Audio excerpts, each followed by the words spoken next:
things.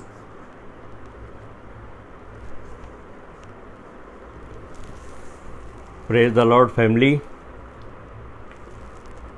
आप सबको जय मसीह की। Praise the Lord. Praise the Lord, brother. जय मसीह की। जय मसीह की। आइए हम प्रार्थना करें और इस अध्याय को समझें। Praise the Lord, praise the Lord. आइए प्रार्थना करें।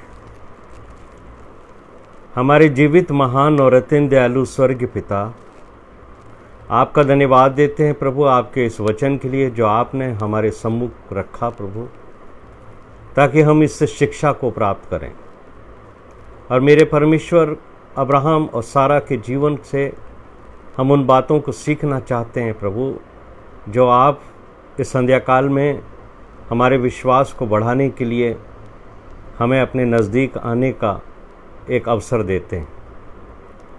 हे मेरे परमेश्वर, मैं उन सब पति पत्नियों को जिनके परिवारों में बच्चों की खुशी अभी तक नहीं आई है, आपके सम्मुख लाता हूँ, ताकि वो अब्राहम और सारा के जीवन से उस विश्वास को देखकर और बढ़ाएं कि वो इंसान पर नहीं पर अपने जीवित परमेश्वर पर विश्वास करें। इस अध्ययन के द्वारा प्रभु आप हमारे हृदयों को खोलें और हमारे विश्वास को और बढ़ाएं।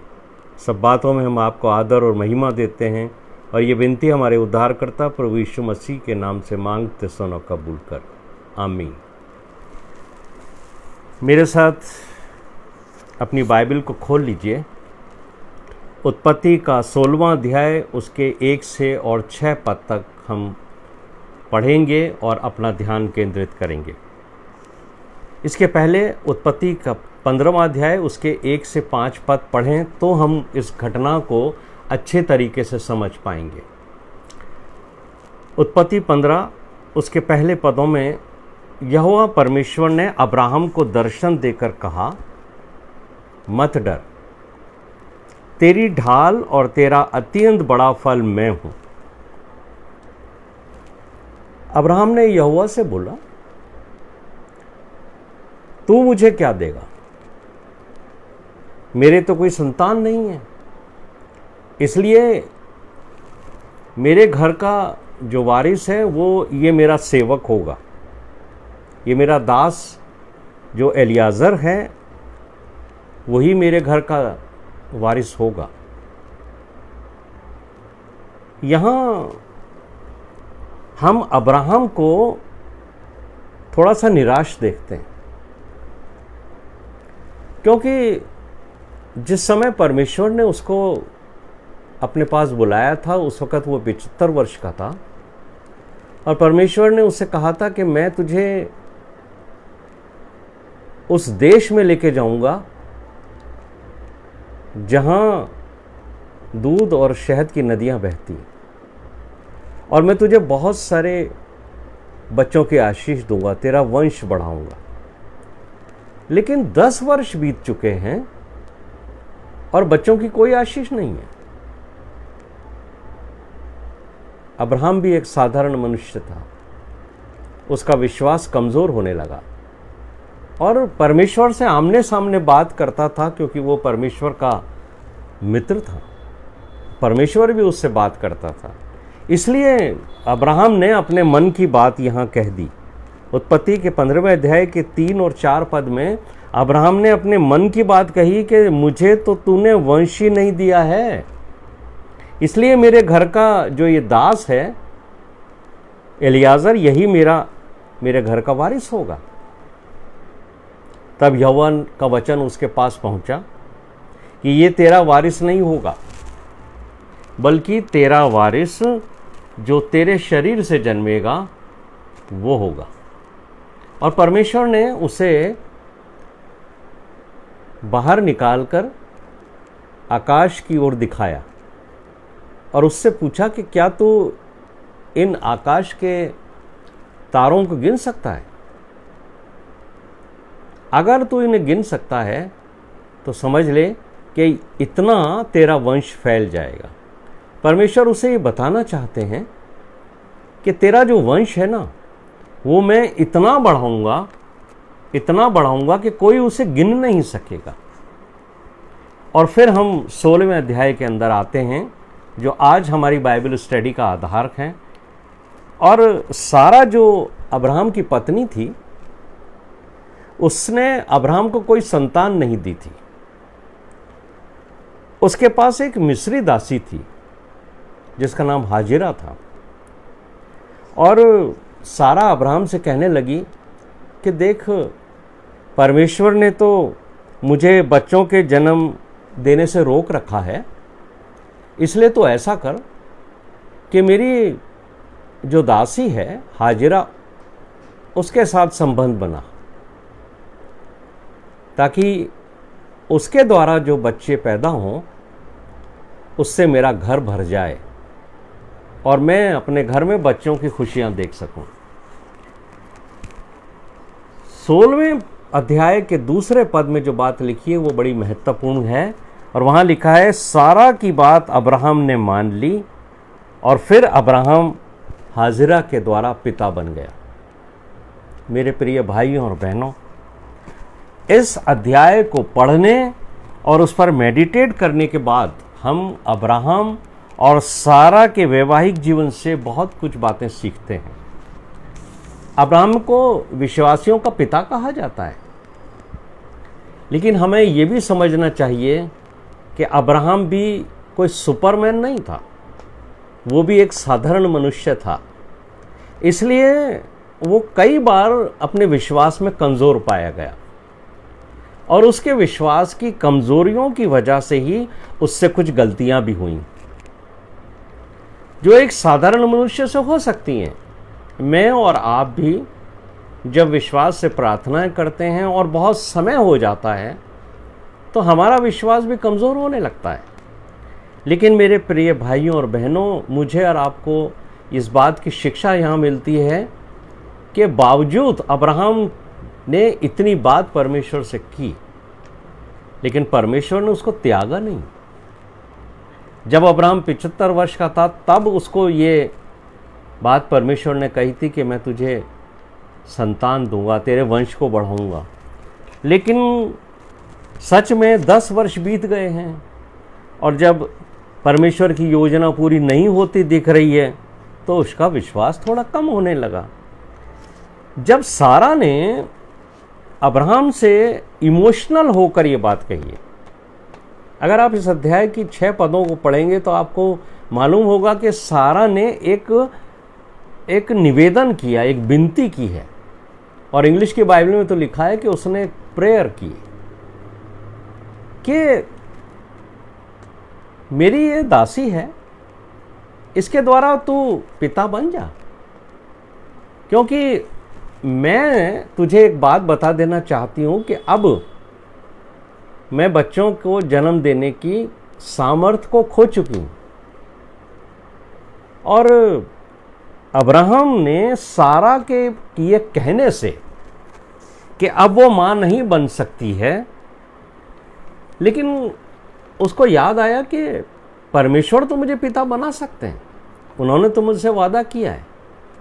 इसलिए हो सकता है जो बात सारा कह रही है कि तू मेरी दासी हाजिरा के द्वारा पिता बन जाए, हो सकता है परमेश्वर की यही योजना हो कि मैं इस दासी के द्वारा पिता बनूं। इसलिए अब्राहम ने सारा की बात मानकर उस मिस्री दासी जो हाजिरा थी उसके द्वारा शरीर के फल को प्राप्त किया, यानी उस हाजिरा के द्वारा अब्राहम जो है वो पिता बन गया। अब्राहम के जीवन में जो समस्या आई वो समस्या मेरे और आपके सामने भी आती है कि हम विश्वास में कमज़ोर पाए जाते हैं। और सारा की बात मानना ही अब्राहम की सबसे बड़ी भूल थी जो परमेश्वर ने उसके जीवन में देखी। और यही वो भूल थी जो बागे अदन में, अदन की वाटिका में आदम ने भी की थी, जब उसने हवा की बात मान ली थी कि जिस फल को खाने के लिए परमेश्वर ने आदम को मना किया था, उसने अपनी पत्नी की बात मानकर उस फल को खाया था। और परमेश्वर वहाँ भी उससे बेहद क्रोधित हुए थे और उसको आदम को परमेश्वर ने कहा था कि तूने जो अपनी पत्नी की बात मानी है इसलिए भूमि तेरे कारण श्रापित है।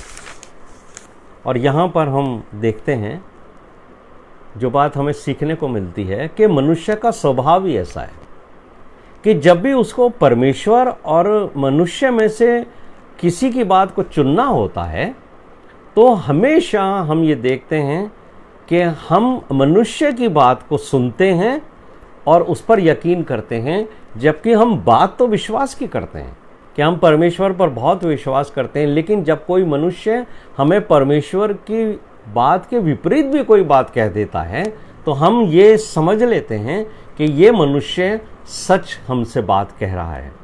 और इसीलिए परमेश्वर का क्रोध जो है वो आदम के ऊपर भी भड़का था, और यही घटना में हम देखते हैं कि परमेश्वर का क्रोध आदम के साथ साथ जैसे आदम पर भड़का था वैसे ही अब्राहम को ये बात, परमेश्वर को अब्राहम की ये बात बुरी लगी कि उसने अपनी पत्नी की बात मान ली।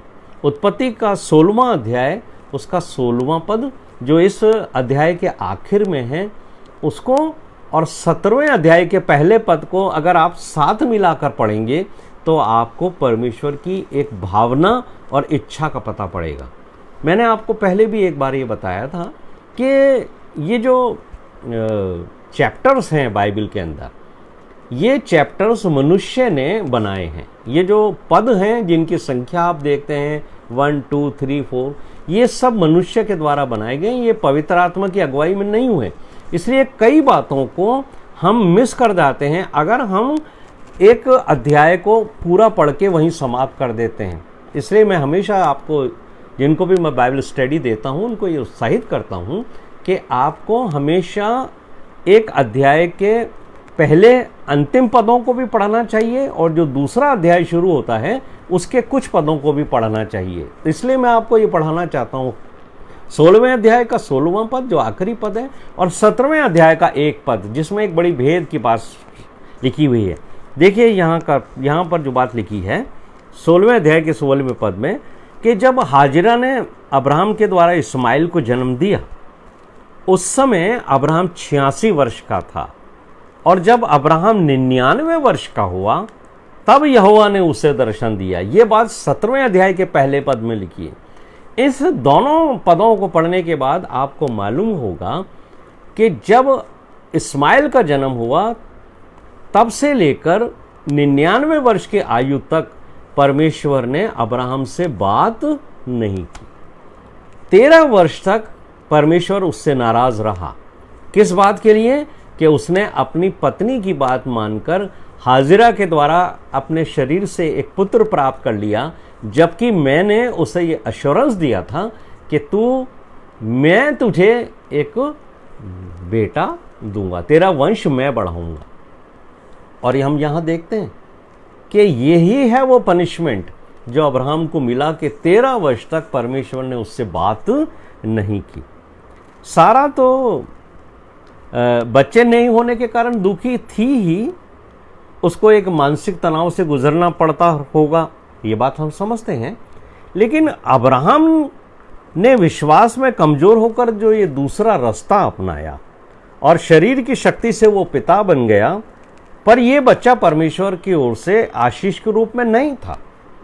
इसलिए जब परमेश्वर ने अब्राहम से बात की, देखिए परमेश्वर अपने वादे में खरा है। परमेश्वर कभी अपने वादे से नहीं मुकरता। अगर परमेश्वर ने अब्राहम से कहा था कि मैं तुझे वंश दूंगा, तो वो बावजूद इसके कि परमेश्वर पर अब्राहम ने विश्वास नहीं करके एक दूसरा काम किया, परमेश्वर नाराज जरूर हुआ, लेकिन फिर भी उसने अपने वादे को उसको पूरा किया। और हम यहाँ पर देखते हैं कि जब उसने अब्राहम को संतान देने का वादा किया था तो वो उस वायदे को पूरा भी करेगा। अब क्योंकि अब्राहम ने अपने शरीर की शक्ति पर भरोसा किया था, इसलिए यही बात मुझे और आपको समझनी है कि वो जो 13 वर्ष का गैप आया है जिसमें परमेश्वर ने उससे बात नहीं की, उसका कारण क्या था। तो यहाँ हमें ये बात समझ में आ जाती है कि अब्राहम ने अपने शरीर की शक्ति पर भरोसा किया और उसने ये भी समझ लिया कि सारा कभी माँ नहीं बन सकती है, इसलिए परमेश्वर ने 13 वर्ष तक उसको और इंतज़ार कराया।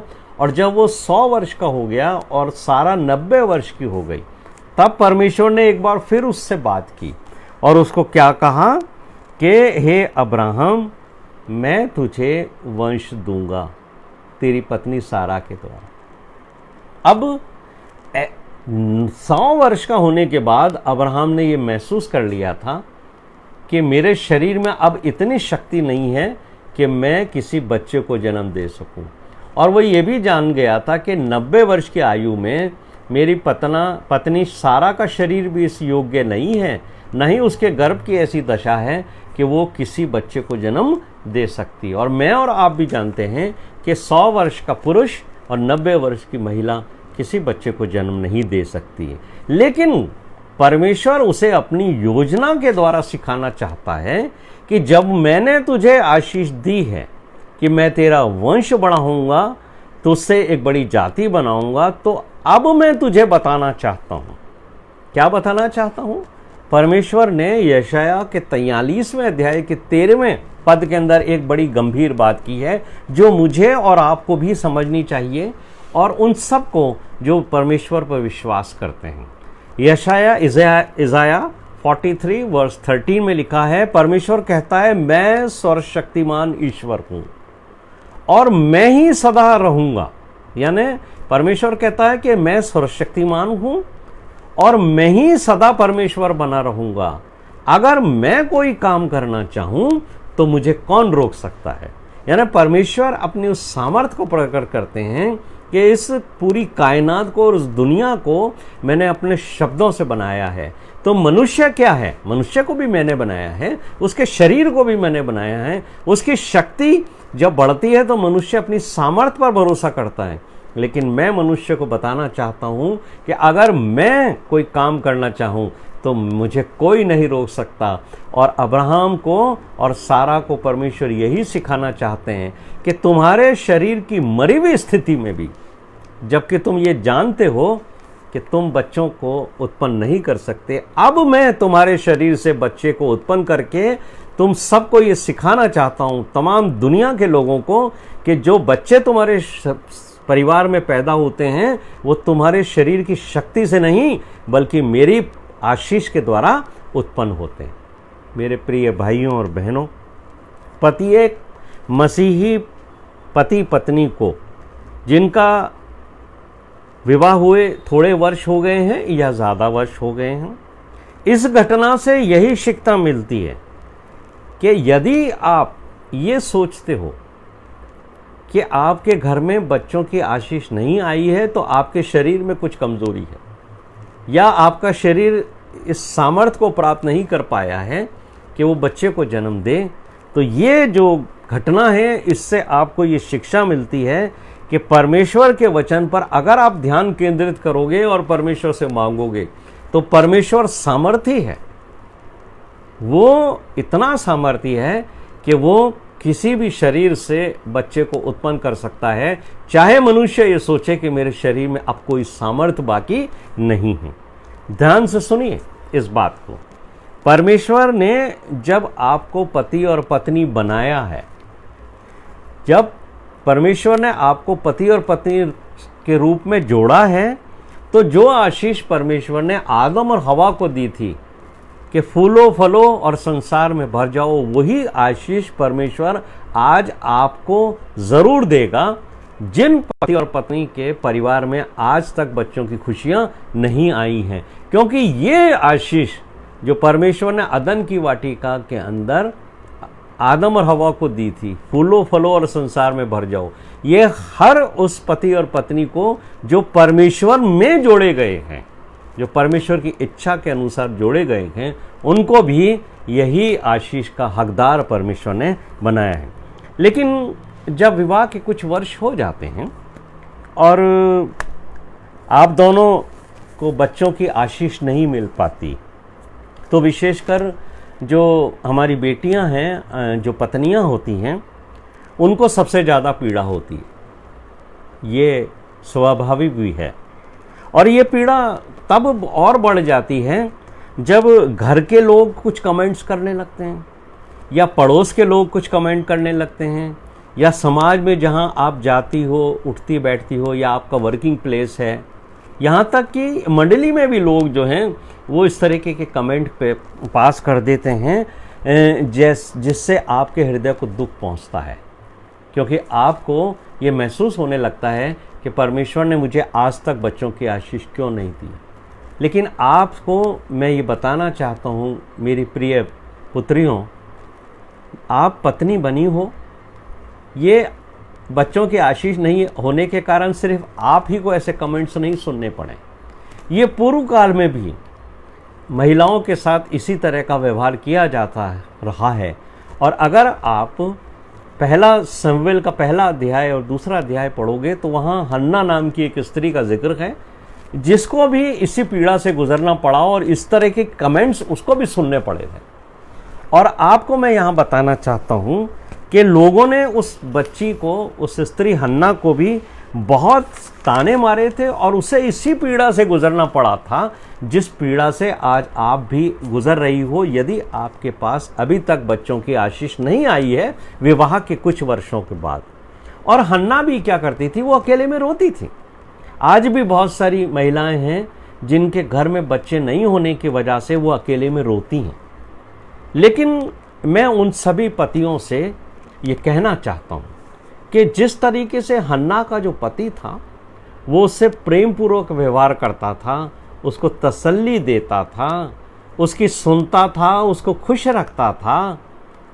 आप भी चाहे किसी भी कारण से आप पिता नहीं बन पा रहे हो, आपको भी अपनी पत्नी को सपोर्ट करना चाहिए। आपको उसके साथ मिलकर परमेश्वर से प्रार्थना करना चाहिए और धीरज से परमेश्वर की योजना को अपने जीवन में पूरी होने की राह देखना चाहिए। और पति लोग की ये एक जिम्मेदारी है कि वो पत्नी को ऐसे समय में सपोर्ट करें जब उसको ये फील होने लगे कि मैं विवाह के कई वर्षों के बाद भी मां नहीं बन पा रही हूँ। लेकिन पति का ये कर्तव्य है कि वो पत्नी के साथ मिलकर परमेश्वर के पास जाए, प्रत्येक दिन परमेश्वर से प्रार्थना करे। और मैं विश्वास से कह सकता हूँ, अनुभव से कह सकता हूँ कि जितने पति और पत्नी जिनके पास बच्चों की आशीष नहीं आई है, जब उन्होंने दोनों ने मिलकर प्रार्थनाएं की, परमेश्वर ने उनकी सुनी है और ज़रूर है कि परमेश्वर ने उनको बच्चों की आशीष दी है। मैं आपको एक उदाहरण और बताता हूँ जो बाइबल से ही। आपको मालूम होगा कि स्वर्गदूत ने जकरिया से क्या कहा था। जकरिया और एलिशबा का नाम सुना है आपने। लूका का पहला अध्याय उसके 13वें पद में ये बात लिखी हुई है कि स्वर्गदूत जो है वो जकरिया के पास आया। जकरिया यूहन्ना बपतिस्मा देने वाले का पिता था और यूहन्ना बपतिस्मा देने वाले का पिता जकरिया और उसकी माता एलिशबा बहुत उम्र के हो गए थे। और एक दिन स्वर्गदूत ने आकर उससे कहा कि हे जकरिया, तेरी प्रार्थना सुन ली गई है, तेरी पत्नी एलिशबा से तेरे लिए एक पुत्र उत्पन्न होगा। यानी जकरिया जो याजक भी था, परमेश्वर के व्यवस्था को लोगों को सिखाता भी था और अपनी पत्नी के साथ मिलकर वो प्रत्येक दिन प्रार्थना भी करता था, क्योंकि उसका विश्वास था कि परमेश्वर हम दोनों के परिवार में एक पुत्र या पुत्री जरूर देगा, यानी बच्चा हमारे परिवार में जरूर होगा। लेकिन जब उसकी प्रार्थना सुन ली गई और स्वर्गदूत ने आकर उसको कहा, तो लूका के पहले अध्याय के 18वें पद में जकरिया ने स्वर्गदूत से क्या कहा? उसने कहा, मैं तो बूढ़ा हूं, मेरी पत्नी भी बूढ़ी हो गई है। लेकिन हम आगे पढ़ते हैं कि इतनी आयु होने के बाद भी परमेश्वर ने उसकी प्रार्थना का उत्तर दिया और एलिशबा ने एक गर्भ धारण किया। यानी आप देखिए, परमेश्वर के सम्मुख उम्र का कोई भी रुकावट नहीं है। यह हम मनुष्यों के तरह से सोचते हैं कि इतनी आयु हो गई, अब तो हम माता पिता नहीं बन सकते। लेकिन एलिशबा ने क्या बात कही, क्योंकि एलिशबा भी वो स्त्री थी जिसको भी इस पीड़ा से गुजरना पड़ा जो आज भी महिलाओं को बच्चे नहीं होने की वजह से जो पीड़ा होती है उससे उसको गुजरना पड़ा था। लूका का पहला अध्याय उसके 25वें पद में अगर आप पढ़ोगे तो एलिशबा ने खुशी को जाहिर किया है। और एलिशबा क्या कहती है, मनुष्यों में यानी परमेश्वर ने मनुष्यों में मेरा अपमान दूर करने के लिए प्रभु ने इन दिनों में कृपा दृष्टि करके मेरे लिए ऐसा किया है। What a wonderful statement. वो कहती है कि इतनी आयु मेरी हो गई है, मैं बूढ़ी हो गई हूँ और मनुष्यों के बीच में मेरा को बहुत अपमान सहना पड़ा है कि मेरे घर में बच्चा नहीं। ये पीड़ा उसके अंदर भी है। तो मेरी प्रिय बेटियों, मेरे बेटों, अगर आपके परिवार में बच्चे नहीं हैं और लोग आपस में कुछ बातें आपकी करते हैं तो आप ही वो नहीं हो जैसे संसार इस तरीके के कमेंट्स करता है। एलिशबा के जीवन में भी ये पीड़ा थी और उसने इस बात को कहा है कि मनुष्यों के बीच में मेरा अपमान जो हो रहा था, मंडली के बीच में, लोगों के बीच में, उसमें परमेश्वर ने मुझे एक आशीष दी है।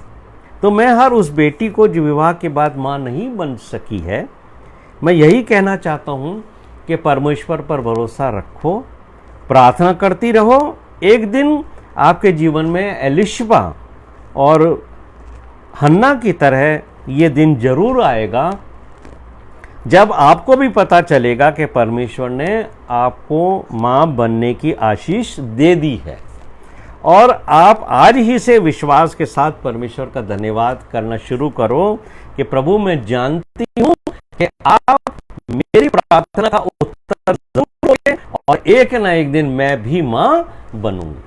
आप एलिशबा की उस खुशी को फील करिए। आप मेरी प्रिय बेटियों, आप हन्ना की उस फीलिंग को फील करिए जब परमेश्वर ने इन दोनों को आशीष दी थी। ये प्रार्थनाओं का उत्तर है। आप संसारिक लोगों की बातों पर ध्यान मत दीजिए। ऐसे लोग हमेशा नेगेटिव बात करते हैं और अनावश्यक बातें बोल बोलकर पति और पत्नी दोनों को निराशा में डालते हैं। साथ ही बहुत से शैतान के लोग हैं जो आपके विश्वास में से आपको भटकाना चाहते हैं।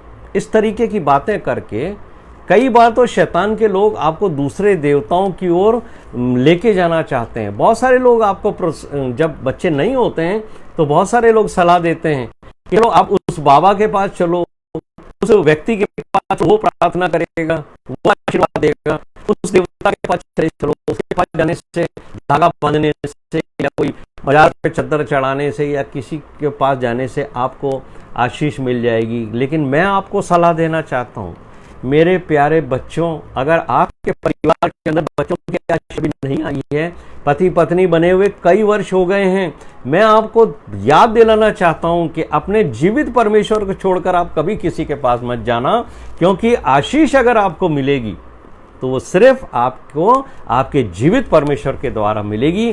कोई इंसान और कोई दूसरा देवता आपको आशीष नहीं दिला सकता है। और कई बार पत्नियां ये भी सोचने लगती हैं, मन में ख्याल आता है पत्नियों के कि मेरा पति मुझे संतान देगा। यहाँ भी एक बहुत बड़ी गलती होती है। इस तरह की बात हम बाइबल में भी देखते हैं। अगर आप जेनेसिस 30 चैप्टर का पहला पद पढ़ो तो आपको वहाँ मालूम होगा कि जो राहेल थी, याकूब की पत्नी, उसने भी एक दिन बड़ा इमोशनल होकर याकूब से कहा कि मुझे भी संतान दे। अब याकूब याकूब ने बहुत अच्छा सुंदर उसको जवाब दिया है। इतना बढ़िया जवाब उसने दिया जिसको आपको सुनना चाहिए। याकूब ने राहेल से कहा कि क्या मैं परमेश्वर हूं जो तुझे संतान दूं।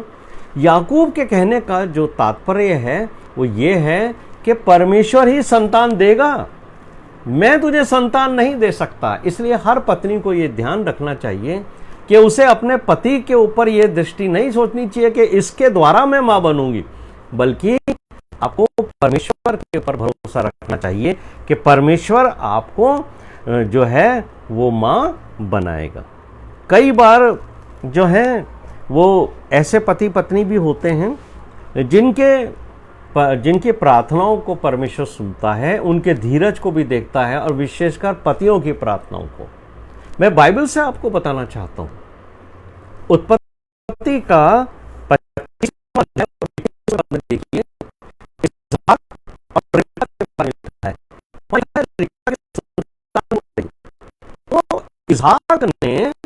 रिबका के निमित्त परमेश्वर से प्रार्थना की है।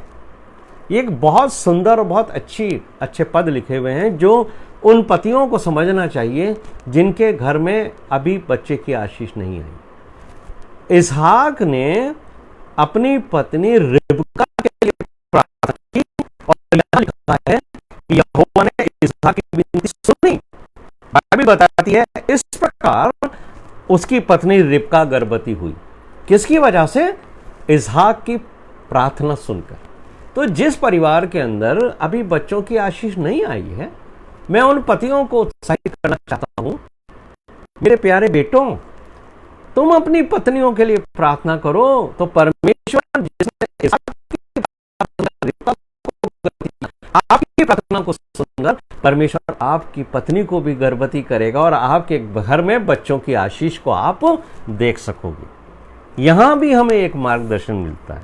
अब परमेश्वर चाहता है कि परिवार में बच्चों की आशीष पति और पत्नी दोनों को मैं देना चाहता हूं और दोनों साथ में प्रार्थना करें और अकेले अकेले भी प्रार्थना करें। तो इसहाक तो एक उदाहरण आपके पास है कि पति अलग से अपनी पत्नी के लिए प्रार्थना करें, और मेरे और आपके सामने हन्ना का भी उदाहरण है कि हम हन्ना की जैसे पत्नियों को भी चाहिए कि वो अपने पति के साथ प्रार्थना करें और अकेले में भी अपने परमेश्वर से प्रार्थना करें, और हमें बच्चों को मांगना चाहिए। हर पति की प्रार्थना सुनकर परमेश्वर पत्नी को जरूर आशीष देंगे, जैसे उसने इसहाक की प्रार्थना सुनकर रिबका को दी, और पत्नियों की भी प्रार्थना सुनकर परमेश्वर उनको जरूर मां बनाएंगे। उत्पत्ति का 4वां अध्याय और उसका पहला पद। यहां जब आप मां बनोगी ना, तब इस बात का ध्यान रखना कि आपको धन्यवाद किसको देना। आप उत्पत्ति का 4वां अध्याय उसका पहला पद पढ़ोगे तो जब पहली मां यानी हवा ने कैन को जन्म दिया था, तब उसने ये नहीं कहा कि मैंने अपने पति के द्वारा एक बेटे को जन्म दिया। उसने ये धन्यवाद नहीं दिया कि आदम के द्वारा मुझे संतान हुई है। हवा का स्टेटमेंट देखिए उत्पत्ति 4:1 के अंदर, जब हवा ने कैन को जन्म दिया तो उसने कहा मैंने परमेश्वर की सहायता से एक पुरुष को पाया। यानी प्रेज, परमेश्वर को धन्यवाद देना कि बच्चों की जो आशीष हमारे परिवार में हुई है, हे प्रभु, वो आपकी ओर से है। परमेश्वर हर पति और पत्नी को जिसने उसे जोड़ा है जरूर से माता और पिता बनाएगा। आप दोनों को साथ में प्रार्थना करनी है और धीरज से परमेश्वर की योजना पर विश्वास रखना है और अपने बच्चे की आशीष का इंतजार करना है। ये मैं आपको अनुभव से और प्रार्थनाओं के द्वारा जो आप फल प्राप्त करोगे उसके बारे में बताना चाहता हूँ। आजकल बहुत सारे नए नए तरीके भी संसार में आ गए हैं जो अविश्वासी लोग भी अपनाते हैं और वो आपको भी उत्साहित कर सकते हैं। जैसे आजकल सैरोगेट मदर्स के बारे में बड़ी चर्चा होती है, जिसे आम लोगों की भाषा में किराए की कोख कहा जाता है। बहुत से लोग हैं जो इस तरीके से माता पिता बन भी चुके हैं, और लेकिन बाइबल हमें सारा और अब्राहम और हाजिरा का एग्जाम्पल देकर हमें अच्छे से समझा देती है कि बच्चों को प्राप्त करने के लिए आप कभी मनुष्य का सहारा मत लेना, क्योंकि पर ये परमेश्वर की योजना के विपरीत होगा। और जो सहारा अब्राहम और सारा ने हाजिरा का लिया, आप उस अध्याय को पढ़ोगे आगे तो आपको मालूम होगा कि उनके परिवार में बहुत सारी समस्याएं इसी बात को लेकर के आ गई। कितना तूफान सारा के परिवार में आ गया एक गलती से। सिर्फ उसकी एक इच्छा थी कि मैं इस दासी के द्वारा, इस लड़की के द्वारा मां बन जाऊं, मेरे घर में बच्चे की खुशी आ जाए। ये परमेश्वर की योजना नहीं थी। और जब मनुष्य अपनी योजना से अपने घर में बच्चों को ले आता है इस तरीके से व्यवहार करके, तो ये हम अपने घर में शैतानी बातों को बहुत तरीके से आमंत्रित करते हैं और बहुत सारी समस्याएं हमारे घरों के अंदर आ जाती हैं। इसलिए मैं आपको आज अंतिम क्षणों के अंदर, इस संदेश के अंतिम समय में, मैं भजन संहिता 127 का 3रा पद बताना चाहता हूँ। हर उस पति और पत्नी को जिनके घर में अभी बच्चों की आशीष नहीं आई है, उन्हें इस पद को सुनना और समझना चाहिए। यहाँ पर लिखा है Psalm 127:3 में, बच्चे यहोवा के दिए हुए भाग हैं और गर्भ का फल परमेश्वर की ओर से प्रतिफल है। हर पति पत्नी को साथ मिलकर परमेश्वर से प्रार्थना करनी चाहिए, ये मैं बार बार कह रहा हूं, और उन्हें वही माता और पिता बनाएगा। लेकिन आपको विश्वास के साथ उस दिन की प्रतीक्षा धीरज से करनी चाहिए जिस दिन आपको परमेश्वर माता और पिता बनाए। मेरी यही प्रार्थना है परमेश्वर से कि जितने जोड़े हैं, जितने पति और पत्नी हैं, जिनके विवाह के कुछ वर्ष हो गए या ज़्यादा वर्ष हो गए, जिन्हें अभी तक माता और पिता बनने का गौरव प्राप्त नहीं हुआ, जिनके घर में बच्चों की आशीष नहीं आई है, प्रभु उनके विश्वास को और बढ़ाए और वो सिर्फ धीरज से परमेश्वर का आसरा देखें, प्रार्थना करें। परमेश्वर के पास वो शक्ति है जो आपके शरीर की सारी कमजोरियों को दूर कर सकती है, चाहे पति में कमजोरी हो, चाहे पत्नी में कमजोरी हो। डॉक्टर्स के पास जाइए, मेडिसिन लीजिए, लेकिन भरोसा इंसान पर नहीं, परमेश्वर पर कहिए, और एक दिन आपको अपनी प्रार्थनाओं का प्रतिफल मिलेगा और आप भी पति और पत्नी बनेंगे। प्रभु इस वचन के द्वारा हम सबको परमेश्वर ने जोड़ा है, लेकिन अभी तक उनके घर में बच्चों की आशीष नहीं आई। सबको